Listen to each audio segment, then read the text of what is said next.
Bismillahirrahmanirrahim. Wa ma arsalnaka illa mubasysyiran wa nadhira. Shadaqallahul azim. Ma'asyiral muslimin jamaah salat Jumat rahimakumullah. Di dalam surah Al-An'am ayat 48 Allah berfirman, Bismillahirrahmanirrahim. Wa ma nursilul mursalina illa mubasysyirin wa munzirin. Dalam ayat itu dijelaskan bahwa Allah tidak mengutus para nabi dan para rasul kecuali mubasysyirin sebagai pembawa kabar gembira, wa munzirin dan memberikan peringatan kepada umat manusia agar kembali ke jalan yang lurus. Para jamaah sekalian rahimakumullah, saya akan membahas mubasysyirin saja, bahwa nabi dan rasul termasuk Nabi Muhammad SAW.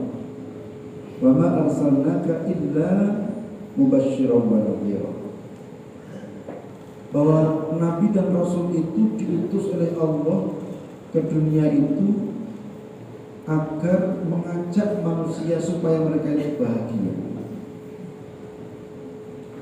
Bukan sebaliknya, bukan mengajak manusia itu bersedih, tetapi mengajak manusia agar manusia itu senang, agar manusia itu bahagia, agar manusia itu tidak tertekan, agar manusia itu bebas dari segala macam bahaya. Mereka diutus oleh Allah ke dunia ini adalah untuk memudahkan urusan manusia, bukan untuk menyulitkan. Ini karena watak dasar manusia itu kan makhluk yang mudah terpengaruh, makhluk yang mudah berkeluh kesah. Kita ini adalah ciptaan Allah yang mudah berkeluh kesah kalau mendapatkan cobaan. Kita juga mudah tertekan. Kita itu juga makhluk yang mudah bersedih. Kita sakit batuk saja, itu kita sudah bersedih. Dan ini manusia, dan itu manusiawi karena itu adalah watak dasar dari manusia. Di samping manusia itu juga mudah untuk bahagia. Nah, sebagaimana Allah itu menghendaki manusia itu kalau bisa jangan sampai ada yang masuk neraka. Karena Allah berkeinginan agar manusia itu jangan sampai ada yang durhaka kemudian masuk neraka, maka Allah menurunkan nabi dan rasul dan kitab suci untuk membimbing mereka agar supaya mereka selamat. Persoalan mereka itu tidak selamat itu bukan karena kehendak Allah, itu bukan karena kehendak nabi dan rasul, tetapi itu adalah kehendak mereka sendiri.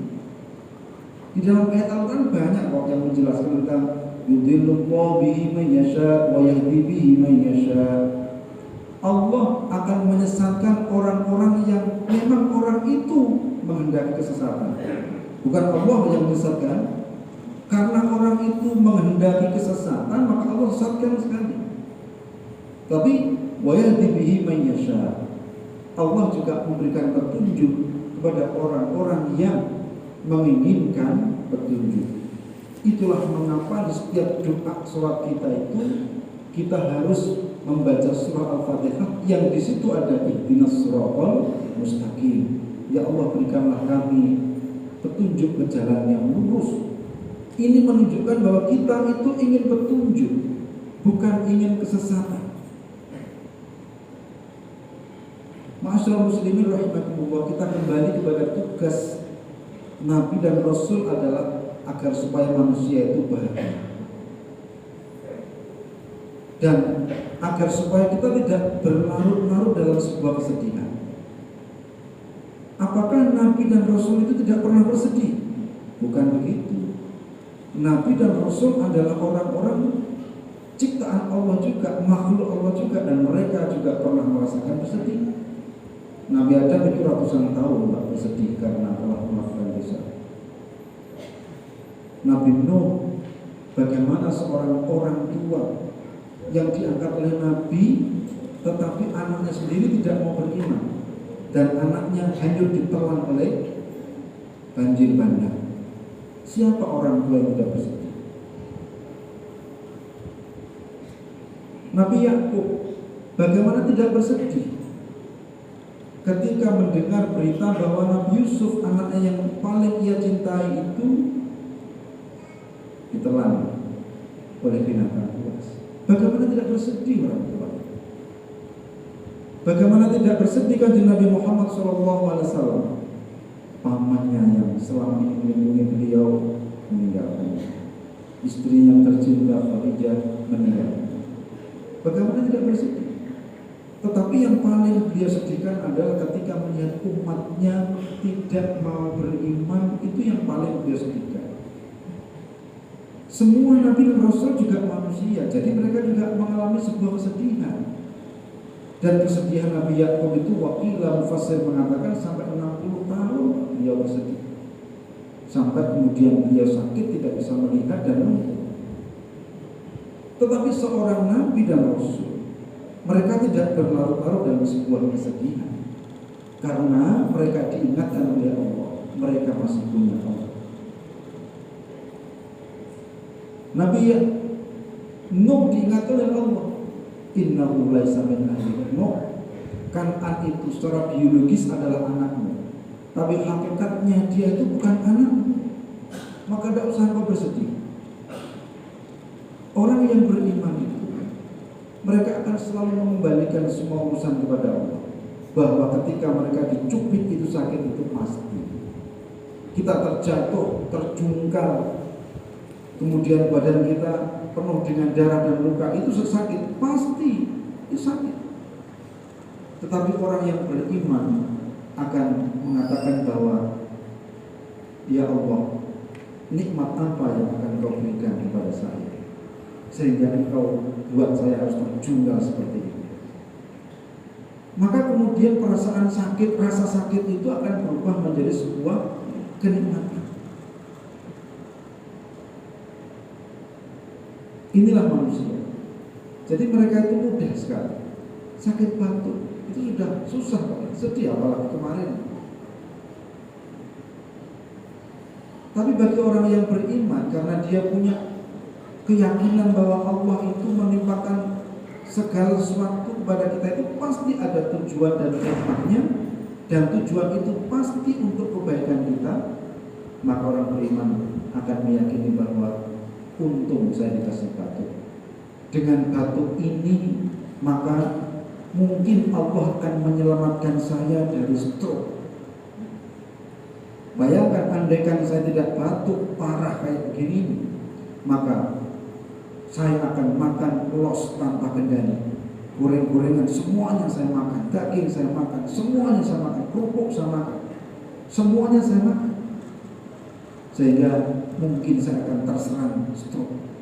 Allah menyelamatkan saya dari stroke dengan cara memberikan penyakit batuk yang lebih ringan efek sampingnya. Tapi coba, andaikan kita nggak punya iman kepada Allah, maka kita akan berlarut-larut dalam sebuah kesedihan.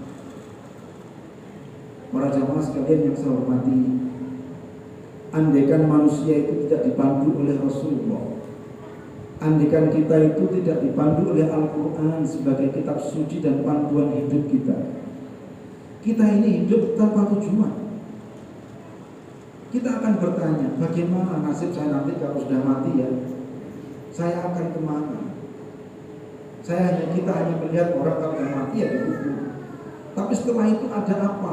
Ada alam apa? Ada proses kehidupan yang bagaimana kita nggak ngerti. Maka kita pun bersedih lagi. Wah, jangan-jangan nanti gimana saya kalau dikubur ya? Kemudian setelah itu saya hidup di alam apa? Saya kemana? Sedih manusia itu kalau terkenal.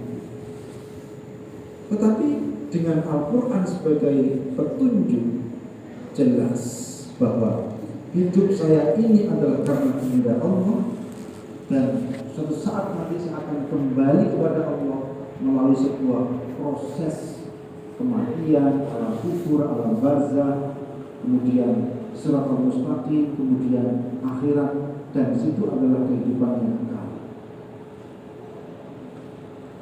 Karena kita punya bekal iman dan amal soleh, maka kita yakin bahwa kehidupan kita besok akan ini. Permasalahannya adalah sekarang ini orang banyak yang putus asa karena menghadapi sulitnya hidup ini. Bapak-bapak dan saudara sekalian yang saya hormati, mari kita lihat dalam sejarah.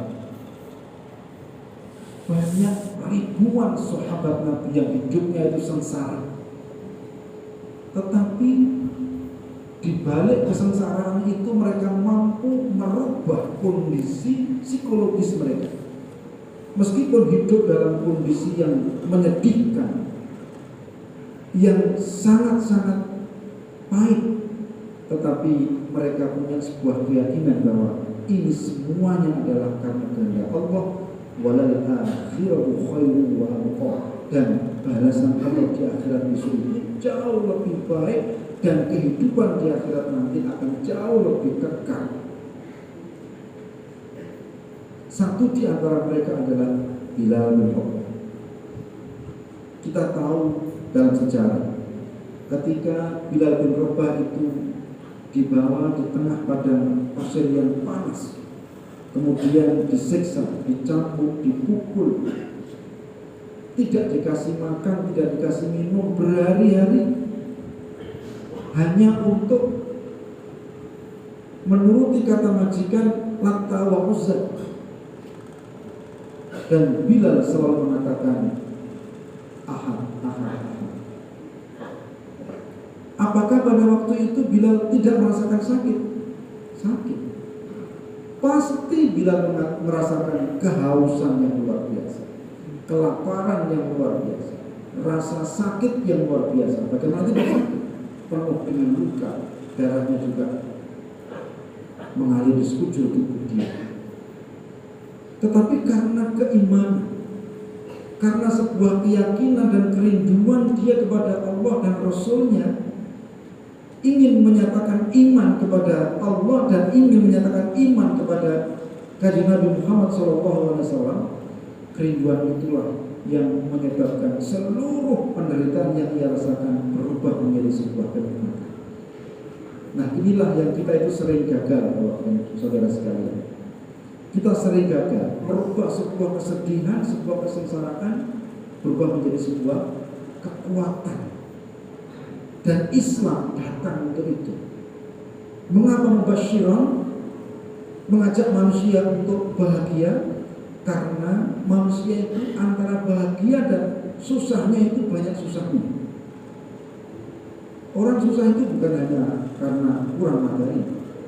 Orang punya banyak materi juga susah. Orang tidak punya materi lebih susah lagi. Orang sakit susah, anaknya sakit susah, keluarganya meninggal susah, kita sakit susah. Tetapi dengan keimanan kita yakin bahwa semua yang menimpa kita ini adalah kehendak Allah, dan pasti ada hikmahnya, dan hikmah itu pasti untuk kebaikan kita sendiri. Maka ini akan menjadi sebuah kekuatan kita merubah sesuatu yang susah tadi. Tetap susah kita rasakan, tetapi lebih dikalahkan oleh sebuah impian bahwa ya Allah, saya yakin suatu saat nanti hidup saya akan jauh lebih baik, dan kehidupan di akhirat saya nanti akan jauh lebih baik dengan ridho-Mu, dengan balasan-Mu, dengan hidayah-Mu, dan dengan rahmat-Mu. Mudah-mudahan bermanfaat untuk kita semua. Bismillahirrahmanirrahim. Wal 'asri innal insana lafi khusr illa الذين آمنوا وعملوا الصالحات وتواصوا بالحق وتواصوا بالصبر. بارك الله لي ولكم في القرآن العظيم ونفعني وإياكم بما فيه من الآيات والذكر الحكيم. أستغفر الله العظيم إنه هو الغفور الرحيم.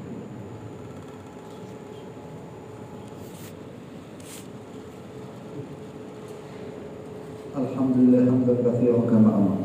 أشهد أن لا إله إلا الله وحده لا شريك له وأشهد أن محمدا عبده ورسوله. اللهم صل وسلم على سيدنا محمد وعلى آله وأصحابه أجمعين. أما بعد، فيا عباد الله أوصيكم ونفسي بتقوى الله، فقد فاز المتقون. اتقوا الله ittaqullaha haqqa tuqatih wa la tamutunna illa wa antum muslimun. Wa qala Allah ta'ala fi kitabihil karim, a'udzu billahi minasy syaithanir rajim. Bismillahirrahmanirrahim. Inna Allaha wa malaikatahu yusholluna 'alan nabi ya ayyuhalladzina amanu shallu 'alaihi wa sallimu taslima. Allahumma shalli wa sallim 'ala sayyidina Muhammad wa 'ala ali sayyidina Muhammad kama shallaita 'ala sayyidina Ibrahim wa 'ala ali sayyidina Ibrahim. Wa barik 'ala sayyidina Muhammad wa 'ala ali sayyidina